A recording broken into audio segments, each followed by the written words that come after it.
Salam sejahtera Malaysia, denyut nadi suara rakyat bergema di channel ini. Selama ini menjadi teka-teki bagi saya, siapakah menteri yang anaknya sedang disiasat oleh polis? Adakah ini hanya fitnah atau buatan rekaan semata-mata, tapi betul-betul terjadi? Akhirnya, ini dia daripada harapan Daily, Saifuddin sahkan. Saifuddin sendiri mengesahkan bahawa anaknya disiasat polis. Dan beliau menegaskan, tiada sesiapa kebal undang-undang. Ini barulah menteri. Tak mainlah tolong-tolong anak. Tak mainlah sorok-sorok menantu.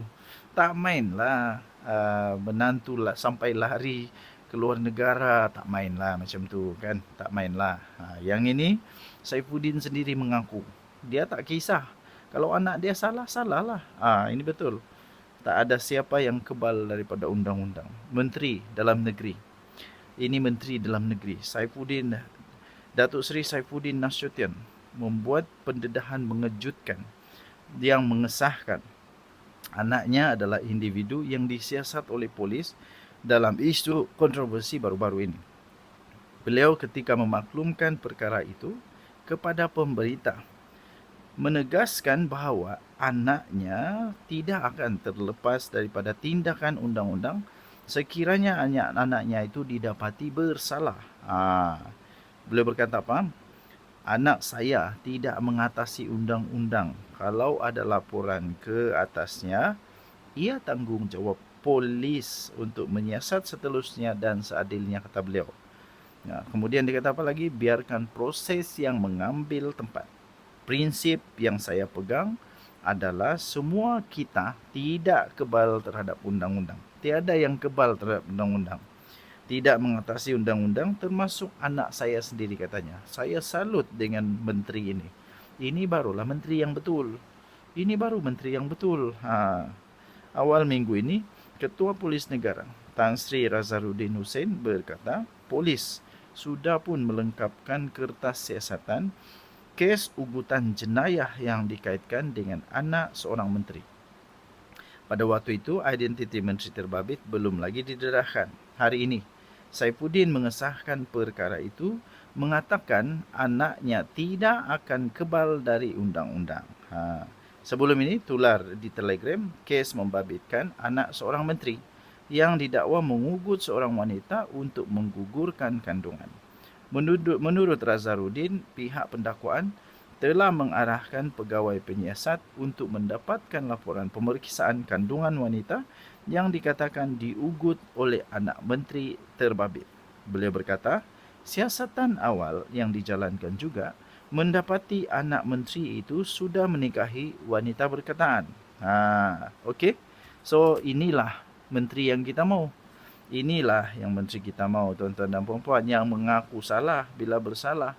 Tak payahlah nak berdolak dalik. Tak payahlah nak berdolak dalik. Tak payahlah nak backup anak ke menantu ke siapa-siapa sajalah. Tak payah backup. Salah tetap salah. Salah tetap salah.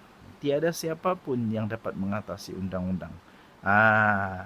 Janganlah pula mentang-mentang lah ada gelaran tun ke kata anak tak salah, itu tak salah, ini tak salah, ini mainan politik, mengaku sajalah macam menteri ni. Inilah yang kita mahu ada dalam kerajaan. Salah tetap salah. Supaya apa, tuan-tuan dan puan-puan? Supaya semua rakyat tahu bahawa memang betul kerajaan ini mengekalkan undang-undang, menjaga undang-undang. Nothing is above the law. Denyut nadi suara rakyat bergema di channel ini. Kita jumpa lagi. Bye-bye. Salam sejahtera Malaysia. Denyut nadi suara rakyat bergema di channel ini. Tuan-tuan dan puan-puan yang dihormati sekalian, pada satu ketika dulu, KJ adalah orang yang paling berani menyatakan untuk kebenaran. Najib Razak ini perlu untuk diadili, ya. Begitulah lebih kurangnya, sampai dia kata nak buat apa, tak mengaku kalau benda tu dah ada. Begitulah. Tapi kali ini adakah Khairy Jamaluddin pula akan menjadi orang yang akan disiasat oleh polis?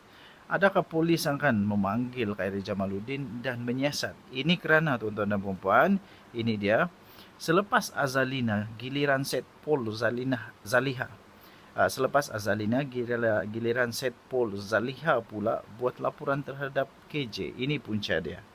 Okay, daripada harapandaily.com. Selepas Datuk Seri Azalina Osman, kali ini setiausaha politik dari Menteri Wilayah Persekutuan iaitu Dr. Zaliha Mustafa pula tampil membuat laporan polis terhadap bekas Menteri Kesihatan Khairy Jamaluddin. Ia berhubung dengan satu kenyataan, satu ucapan Khairy Jamaluddin tentang titah adendum yang dikeluarkan oleh Yang di-Pertuan Agong ke-16 yang lalu. Setpol Zaliha iaitu Nur Azirina Surip berkata laporan dibuat selepas menerima video berdurasi 3 minit 14 saat tentang ucapan daripada Khairy Jamaluddin. Bekas ahli Parlimen Rembau itu mendakwa Zaliha sewajarnya tahu mengenai titah adendum walaupun ia tidak dibincangkan dalam lembaga pengampunan. Nur Azrina mendakwa kenyataan yang dikeluarkan oleh Khairy Jamaluddin itu adalah tidak benar dan bertujuan untuk memburukkan imej menteri itu. Beliau berkata perkara ini juga mengelirukan rakyat dan menimbulkan perasaan tidak senang serta suasana panik dalam kalangan rakyat sehingga berkemungkinan boleh menggugat keamanan negara, katanya dalam satu kenyataan pada hari ini. Dia juga mohon supaya siasatan dijalankan terhadap Khairy Jamaluddin atas kesalahan penyebaran maklumat palsu, mengganggu ketenteraman awam dan kesalahan penggunaan tidak wajar dalam kemudahan rangkaian media sosial beliau untuk menyebarkan mana-mana maklumat yang palsu atau mana-mana undang-undang yang terpakai, ya, tuan-tuan dan puan-puan yang dihormati sekalian. Semalam dilaporkan setiausaha politik untuk Menteri di Jabatan Perdana Menteri, Undang-Undang dan Reformasi Institusi, iaitu Azalina Osman, iaitu Suraya Yaakob telah membuat laporan susulan Khairy mengaitkan Azalina berkomplot menyembunyikan titah itu. Zaliha merupakan menteri yang dipertanggungjawabkan dalam Lembaga Pengampunan Wilayah Persekutuan.